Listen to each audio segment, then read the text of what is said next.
네, 안녕하세요. 선한스탁 로로쌤입니다.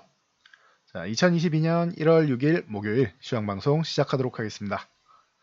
자, 먼저 간단히 공지 말씀드리면 저 1월 피드백 신청 공지 영상이 올라왔습니다. 요 공지 영상 클릭해서 고민되는 두 종목 양식에 맞게 요 링크 클릭해서 신청하시면 됩니다. 자, 본론으로 넘어가서 다우지수입니다. 다우지수는 최근에 사상 최고치 돌파하면서 좋은 모습 보였는데 휴식을 취했습니다.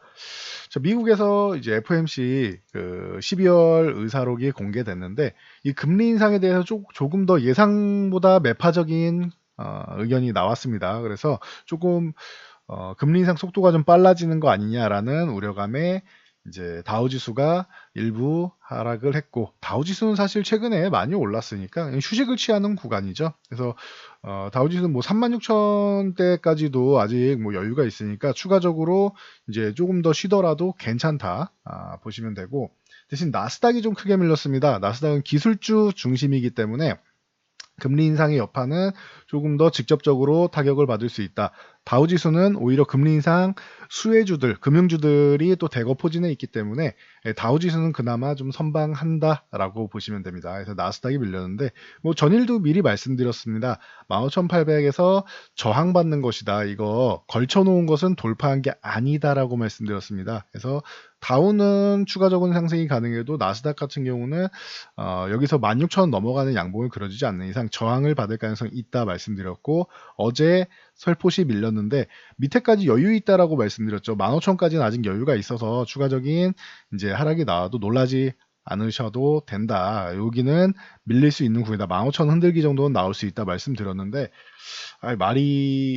말이라도 조금 이제 저희가 좀 자제를 해야 될까요? 이렇게 이런 말씀을 드리면 항상 이렇게 한 번씩은 밀려 내려오더라고요. 근데 이제 뭐 알고 있던 사실이기 때문에 공포감을 갖기보다는 기술주들은 한 차례 쉬어가는구나 생각하시면 됩니다. 그래서 최근에 이제 국채금리, 미국 국채금리도 야금야금 올라오고 있고 미리 시장에서 좀 지표적으로 좀 반영을 해준 것들이 있기 때문에 이 부분은 어느 정도는 예상된 바였고 예상보다는 조금 더 매파적이었다라고 생각하시면 될 것 같아요. 우리가 테이퍼링 시기가 테이퍼링 조기 종료되고 금리 인상 시기가 앞당겨지는 것은 이미 알고 있던 사실이었기 때문에 이 부분에 대해서 너무 심각하게 받아들일 필요는 없지만 생각보다 조금 더 속도가 빨라진다라는 부분에 대해서는 우려감이 나온 것이다 보시면 됩니다. 그래서 나스닥은 뭐 15,000 흔들기 정도까지는 나올 수 있는데 14,600 구간, 14,600 구간 흔들기 정도 나오면서 이 구간을 강하게 이탈하지만 않으면 괜찮습니다. 바로 이제 빠르게 회복해서 흔들기 나와도 15,000 흔들기 정도에서 마무리되면 가장 뭐 좋은 것이고, 14,600을 흔든다 해도 15,000 위쪽으로 올라서 15,200 구간 쪽 안으로만 들어오면은 괜찮습니다. 이 과정이 뭐 일주일에서 2주일 안에 나온다라고 하면은 요 안으로만 들어온다라고 하면 괜찮습니다. 그래서 요 정도 참고하시면 될 것 같고, 자, 우리나라 증시가 문제죠. 다우 지수랑 나스닥 지수는 그래도 강세 구간에 있었으니까 괜찮은데 좀 밀려봐야 지금 중립 구간 내려온 것이죠. 문제는 코스피 쪽이 원래부터 약세 구간이었는데 더 약해질까봐, 그리고 11월에 이렇게 연중 저점 만들었던 이 구간까지 이탈하면서 이제 문제가 될까봐 공포감을 느끼시는 분들이 다소간 있을 수 있습니다. 이 부분에 대해서는 제가 수급 동향을 좀 같이 살펴보면서 이제 말씀을 드리면 좋을 것 같은데, 전일도 오늘 이제 선물이 오전에 3,000 계약 이상 정도 뭐 매수가 들어오면 좀 괜찮다 말씀드렸는데 6,000 계약 이상 매수가 들어왔습니다. 그래서 오전장 같은 경우에는 점심시간까지는 괜찮았어요. 점심시간 중간부터 해가지고 한 12시 반쯤부터 해가지고 일본장이 무너져 내렸습니다. 먼저 일본장이 우수수 무너져 내리기 시작하면서 이제 일본도 거의 뭐 3% 가까이 밀렸죠. 그래서 니케이 지수 밀리기 시작하면서 우리도 같이 동조하면서 아래쪽으로 밀려 내려왔다라고 보시면 돼요. 반등을 모색하고 있었는데 그 반등을 유지해주지는 못하고 다시 밀려 내려왔습니다. 2959군까지 한번 터치하고 2940포인트대에서 좀 잘 움직이고 있었는데 다소간 좀 아쉽지만, 그래도 코스피는 이제 선반영된 부분이 있기 때문에 ASML 화재까지 겹치면서 나스닥이 더 밀린 건데, 이 부분에 대해서는 이제 우리나라가 이제 선반영이 돼 있었죠. ASM 반도체 분야 같은 경우는. 그래서 이제 뭐 시장 종합지수 같은 경우는 조금은 이 정도면 선방했다 정도로 보시면 될 것 같아요. 자, 대신 수급 동향이 마감까지 유지되지 못했어요. 선물 같은 경우는 6천 계약 매수했으면은 그래도 한 3, 4천 계약 정도는 남아 있었으면은 그래도 좀 나았을 텐데, 예, 선물 매수를 유지하지 않았다라는 거 이 정도 참고하시고, 그리고 대신 이 콜옵션이라도 매수를 해서 위쪽 방향으로 좀 열어주면 좋을 텐데 이 부분도 이루어지지 않았습니다. 그래서 옵션 동향 같은 경우도 상방 포지션이 이제 뭐 제한이 돼 있고, 그리고 위에는 그럼 올라가면은 계속 저항이 생기면서 못 올라가는 수급이 나온다. 그리고 아래쪽은 은근슬쩍 조금 더 열어줬다라고 보시면 돼요. 그래서 밑으로 밀리면서 하방향을 조금 열어줬기 때문에 한 차례 흔들림이 나오는 2900 흔들기에서 뭐 2850이나 이 정도 흔들림이 나와도 이상할 건 없다. 단, 뭐 오늘 미증시가 이제 추가적인 낙폭을 좀 제한하면서 내일 우리나라 시장에 좀 훈풍을 좀 이제 불어준다라고 하면은, 와, 갑자기 뭐 바로 2950을 회복하면은 뭐 제일 좋겠지만 바로 회복은 아니어도 옆으로 좀 누워서 횡보하기만 해도 다음 주 초까지만 횡보해주기만 하면은 다시 한번 뭐 회복 시도는 할 수 있습니다. 코스피가 계속 말썽이다라고 말씀드렸는데 이래서 코스피가 3050 위쪽에 있어야 이 위에서 한번 조정을 받아도 3050 흔들기 하고 다시 중립 구간으로 올라오는데 약세 구간에 있다 보니까 더 이제 부담이 되는 거다. 그리고 그 부담은 코스닥이 올라가지 못하는 요인 중 하나가 된다라고 말씀드렸습니다. 거기에 코스닥 같은 경우는 최근에 강세 구간으로 돌입을 했는데 이 구간에서 유지를 못하고 이제 3일 연속으로 이제 음봉이 나오면서 이제 강한 하락이 나왔습니다. 어제 말씀드린 게 980 흔들기 나오면 한 960 정도까지는 열려 있으니까 코스닥은 아직 이 구간에 대한 여유가 좀 남아 있다. 그래서 조금 더 밀려도 크게 걱정할 상황은 아니다라고 말씀을 드렸습니다. 그래서 뭐 대신 뭐 종목이 밀렸는데 기분 좋은 사람은 어디 있겠습니까? 지수가 이렇게 이 니케이랑 비슷하죠. 거의 3% 가까이 밀리면은 각 종목들은 뭐 평균적으로 2배 정도 밀린다고 생각하시면 돼요. 시총상위 종목들이 조금 덜 밀리는 경향이 있을 거고, 그리고 일반적인 종목들은 이제 한 2배 정도 밀릴 수 있다 정도로 생각하면은, 뭐 오늘 같은 경우에는 뭐 기분이 좋을 수 없죠. 기분이 나쁜 날이 맞죠. 그래서 불안감이 생기고 공포감이 생길 수 있는 날인데, 실질적으로 이 공포감 같은 경우는 미국의 빅스 지수라는 게 있습니다. 이 공포 지수라는 게 있는데 이 지수를 좀 제가 체크해 드릴게요. 자, 보시면 뭐 누구나 확인할 수 있는 이 빅스 지수 이제 선물입니다. 자, 이 지수는 이제 공포 지수라고 해서 이 빅스 지수가 올라가면은 이제 시장이 불안하다라고 생각하시면 돼요. 그런데 지금 빅스 지수 어디 있나요? 아직 아래에 있어요. 최근에 국채 금리 올라오고 있음에도 불구하고 이제 20밖에 안 됩니다. 빅스 지수가. 빅스 지수가 25를 넘어가면은 약간의 우려감, 그리고 30을 넘어가면서부터 우려감이다 정도로 보시면 되는데, 아직까지는 뭐 20 정도에 있기 때문에, 오늘은 여기보다는 조금 더 올라올 수는 있어요. 그래서 20 뭐 초중반대 정도까지는 올라올 수 있는데, 빅스 지수가 뭐 아직까지는 뭐 그렇게까지 뭐 급등을 해가지고 뭐 30을 위협하거나 하는 정도는 아니기 때문에, 그렇다라고 하면은 단기적으로 이 부분에 대해서 흔들림은 있겠지만 이제 추세적인 하락을 만들 가능성은 아직은 높지 않다라는 거. 만약에 빅스 지수가 30을 넘어간다라고 하면은 그때는 조금 우려감, 이게 길어지는 것이냐 아니면은 짧게 끝나는 것이냐, 이 부분에 대해서 빅스 지수를 좀 살펴볼 필요는 있습니다. 그런데 아직까지는 뭐 크게 반응은 없습니다. 한 차례 이제 뭐 갑자기 이제 금리 인상에 대해서 생각했던 것보다 시장에서도 반영했다라고 했는데 생각했던 것보다 조금 더 매파적이다 보니까 이 부분이 이제 어이쿠하고 이제 살포시 공포감을 느끼는 사람들이 나오기 시작했다 정도는 되는데, 이렇게 뭐 추세를 꺾어서 하락 추세로 만들 거다 정도는 아직은 아니라는 정도로 보시면 될 것 같습니다. 그래서 이제 최근 이번 주에 이제 뭐 첫 거래일 제외하고는 이제 3일 연속 음봉이 나왔는데, 내일부터 해서 다음 주 초까지 이렇게 추가 하락만 제한을 해도 나쁘지는 않습니다. 추가 하락이 깊어지지만 않으면은 괜찮습니다. 내일 살포시 내려간 다음에 이렇게 이중바닥성 움직임 만들고 하락을 제한한다라고 하면은 다음 주 한 중반, 초중반에서 중반 정도에는 반등을 다시 한번 노려볼 수 있는 구간이 나올 것이다. 만약에 여기서 우려감이 더 가속화된다라고 하면 문제가 되겠지만 이 정도까지는 용인이 가능한 부분이다 생각하시면 될 것 같아요. 그러기 위해서는 이제 뭐 미국의 이런 이슈나 이런 부분도 글로벌 이슈도 안정화돼야겠지만 우리나라에서도 이제 수급 동향 자체가 좀 하락 포지션은 좀 청산이 나오고 상승 포지션을 좀 구축해야 된다. 근데 아직은 안 나왔다라는 걸 여러분들이 알고 하시면 돼요. 그래서 지금은 시장이 좀 쉬어가는 구간이다. 쉰다라는 표현은 이렇게 보시면 돼요. 상승하면 제가 위쪽으로 올라갈 가능성이 높습니다 말씀을 드리고 강세 구간 쪽으로 돌입합니다라고 말씀을 드리는데 쉰다라는 표현은 비추세 쪽이라는 거예요. 이렇게 횡보할 가능성이 높다라는 거예요. 약간 내려가도 올라오고 약간 올라가도 다시 내려오는 이런 구간이 나올 가능성이 높다는 거예요. 보시면은 횡보하면서 위에 올라가도 다시 내려오죠. 밑으로 내려가도 다시 올라오죠. 이런 게 쉬는 구간이라는 거예요. 지금은 잠깐 쉬는 구간이 다시 한번 나온다라고 생각하시면 됩니다. 자, 종목 동향으로 넘어가서 삼성전자 하이닉스 오늘 하락에 비해서 나름 선방했습니다. 뭐 보합권 쪽에서도 장중에는 움직였었는데 막판에 조금 밀려 내려오긴 했지만 그래도 오늘 이제 선방한 편이다. 뭐 ASML에서 이제 EUV 노광공정 이제 장비를 납품받지 못하면 가장 타격이 큰 건 삼성전자가 되겠죠. 뭐 TSMC 삼성전자가 될 텐데 뭐 이 부분에 대해서는 아직까지는 이제 추가적으로 뭔가 크게 나오지 않고 금리 인상에 대해서도 조기 금리 인상에 대해서도 삼성전자가 마주 두려워하는 정도는 아니다. 어제 먼저 밀린 정도, 최근에 밀린 정도에 선반영됐다라는 정도고 말씀드렸듯이 8만 원 돌파 시도하면서 이 단위가 바뀌는 정도, 82,500원이 더 중요한 구간인데 단위가 바뀌는 구간이기 때문에 한 차례 저항받고 쉬는 핑계거리 정도로 작용했다라고 보시면 될 것 같아요. 그래서 삼성전자랑 SK하이닉스 같은 경우는 오늘 그래도 생각보다는 좀 양호한 뭐 약보합권 정도, 소폭 약세권 정도에서 마감을 했다. 뭐 급락이 나오진 않았죠. 오늘 뭐 3% 이렇게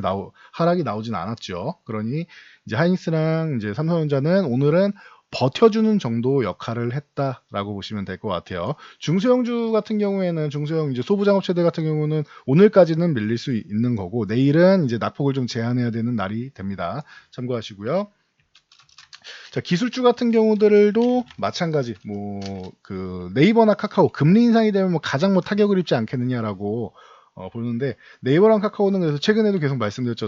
네이버는 40만 원 회복해야 매매 가능하다. 그 전까지는 약세 구간이다 말씀드렸고 카카오 같은 경우도 12만 원 누누이 말씀드렸는데 12만 원을 그래도 나름대로 유지하고 있었는데 이 부분을 유지하지 못한 거는 아쉽다. 12만 원 회복될 때까지 매매 구간 아니다라고 말씀을 드렸죠. 12만 원 회복돼야 된다라고 말씀드렸는데 이 구간에서 금리 인상 이슈 나오니까 한 차례 더 밀리면서 10만 원 정도까지 그러면은 이제 인터넷 관련주들은 가격 메리트는 있는 거예요. 추세는 지금 좋지는 않고 가격 메리트만 있다. 그러면은 오래 기다리실 분들만 이제 가격이 쌀 때만 한 주 한 주씩 이렇게 모아가는 형식으로 하셔야지 뭐 지금 당장 사서 당장 크게 사서 12만 원까지 먹어야지 이런 부분보다는 좀 길게 보시는 분들이 좀 보는 게 낫지 않나 싶습니다. 그게 아니라면은 조금 기다리시는 게 낫다. 12만 원 아예 회복되고 들어가는 게 낫다라는 거 참고하세요.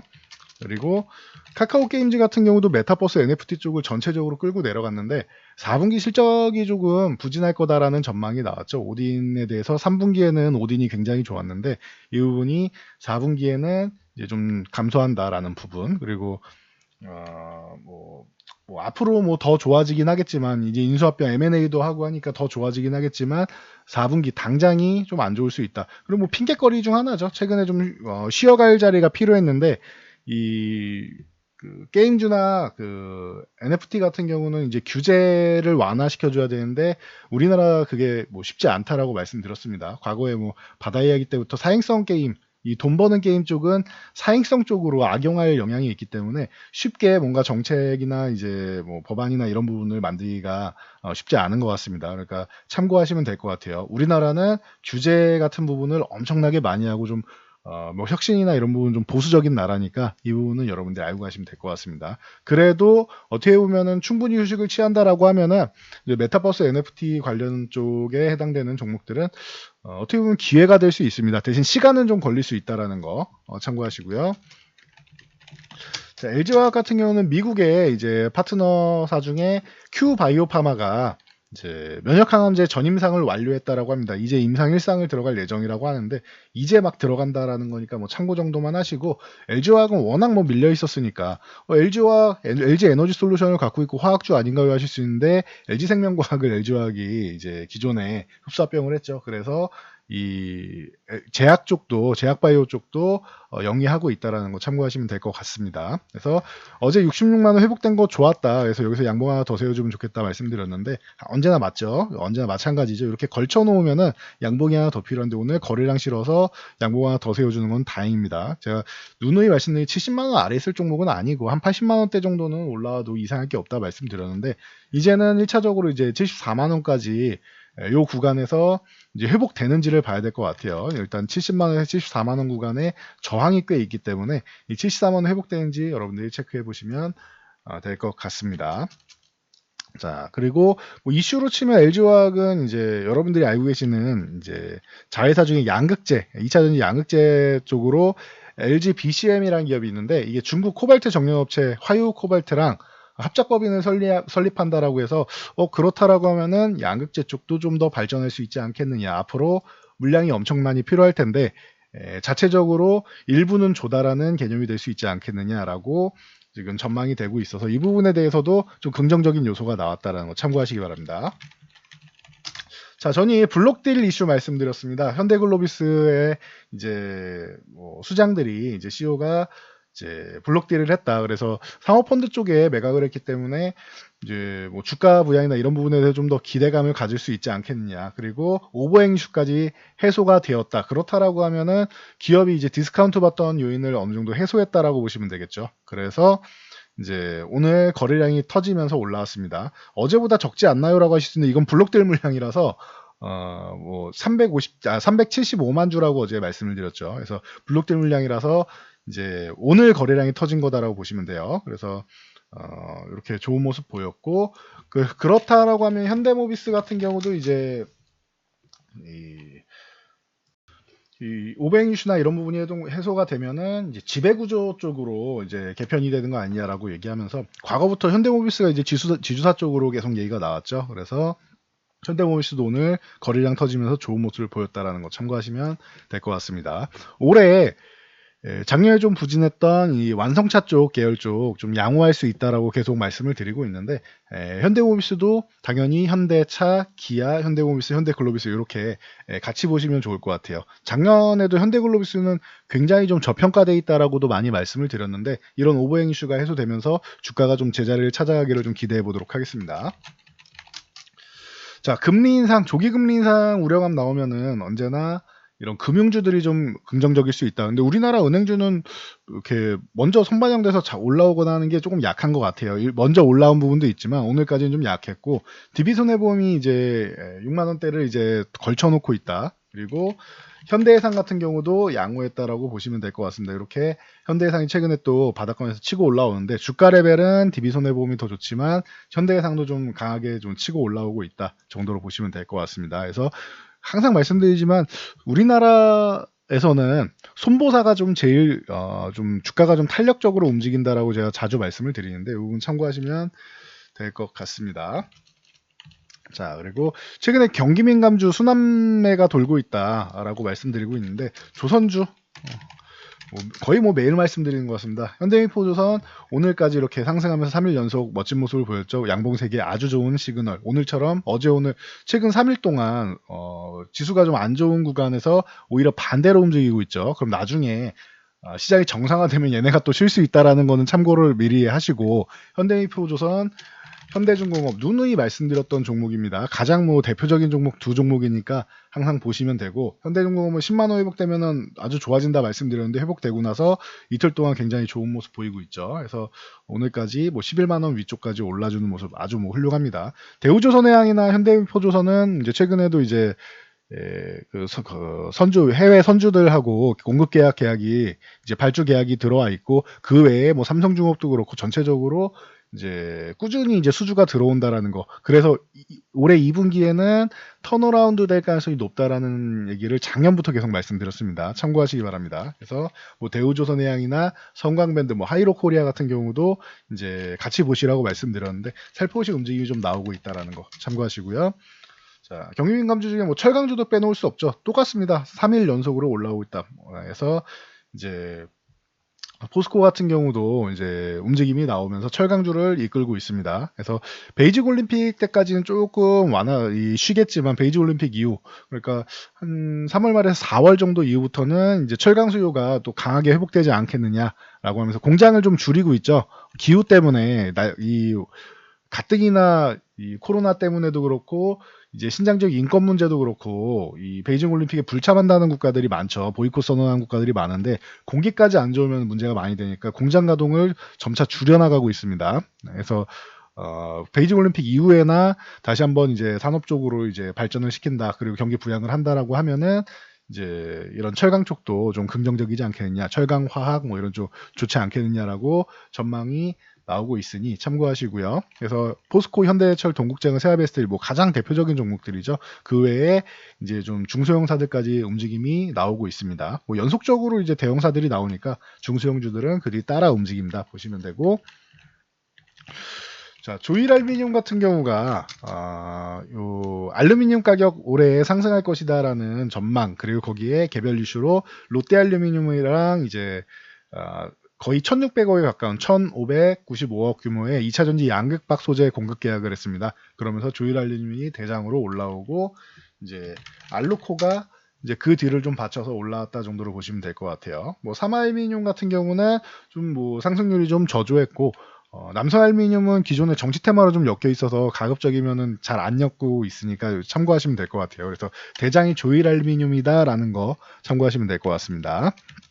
자, 그렇다면은 이렇게 알루미늄 가격만 오르지는 않겠죠.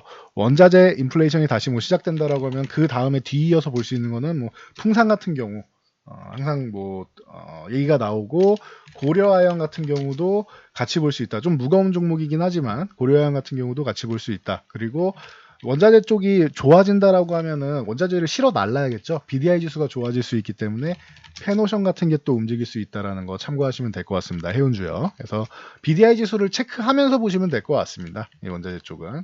그리고 이제 뭐 철강 쪽 수요 같은 경우가 늘어나려면 건설 쪽 그리고 아까 조선도 말씀드렸고 건설도 말씀드렸고 가장 뭐 대표적인 뭐 철강이 이제 소모되는 쪽 중 하나죠. 산업 쪽. 그 현 정부랑 대선 후보들이 주택 공급 대책에 대해서 계속 추가적으로 공급하겠다라고 얘기하다 보니까 건설주도 올라오고 있습니다. 이게 굉장히 소외된 섹터들이었죠. 조선주, 뭐 철강주, 뭐 건설주 이런 쪽이 소외되고 있던 경기민감주인데 지금은 다시 한번 이제 기대감으로 그리고 시장이 쉴 때 올라오고 있다라는 거. 그럼 시장이 다시 움직이기 시작한다라고 하면은 그때 이 친구들이 잠깐 쉬고 기존 주도들이 움직일 수 있다라는 거 반대급부 다시 한번 강조해 드리겠습니다. 그러니까 실망하실 필요는 없다라는 거. GS건설은 말씀드렸듯이 43,000원만 회복해주면 좋은데 거래량 실어서 오늘 회복 시도 나온 거 아주 좋습니다. 43,000원 위에 뭐 흔들기는 나오더라도 유지해준다라고 하면은 GS건설은 뭐 당분간 좋아질 수 있고 유가가 상승하게 되면은 중동에서 이제 투자를 하기 때문에 GS건설, 뭐 대우건설, 뭐 현대건설 그리고 삼성 엔지니어링 같은 이런 플랜트 쪽에서 이제 기술력을 갖춘 이런 기업들이 이제 유가가 추가적인 상승이 나오면 부각될 수 있다라는 거 이 부분도 여러분들이 체크하고 가시면 됩니다.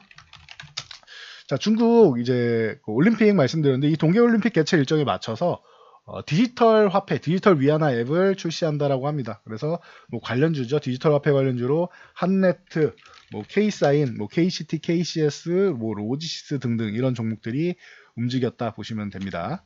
그리고 뭐 싸이월드 출시에 대한 좀 불안감으로 싸이월드 관련주들 뭐 계속 연장되고 있고 뭐 대표이사끼리도 이제 뭐 얘기가 문제가 있다라는 얘기가 나오고 뭐 한 명 사퇴하고 뭐 이런 얘기가 뭐 지난 11월부터 있었죠. 그러다 보니까 이거 출시되는 거 맞느냐라고 하면서 불안감이 제시되면서 거기에 오늘 기술주들 전체적으로 하락하면서 좀 문제가 있었는데 뭐 참고 정도 하시면 될 것 같아요. 그래서 뭐 대표적으로 뭐 인트로메딕부터 시작해가지고 뭐 다날도 마찬가지고 그리고 NHN 벅스 같은 경우도 그렇고 전체적으로 이제 하락이 나왔는데 이거는 추가적인 핑계 정도 생각하시면 될 것 같습니다. 워낙 많이 올라와서 선반영돼서 올라온 데다가 출시를 계속 미루고 있으니까 밀리는 게 자연스러운 현상이겠죠. 여기에 조기금리 인상 이슈, 기술주의 하락 이런 부분이 겹치면서 같이 밀렸다라고 보시면 될 것 같습니다. 그래서 오늘은 이슈는 이 정도까지 정리해드리고 저는 물러가도록 하겠습니다. 자, 영상이 도움되셨다면 좋아요와 댓글 하나씩 남겨주시고요. 영상 잘 참고해서 여러분들 이제 안전 투자하시기 바랍니다.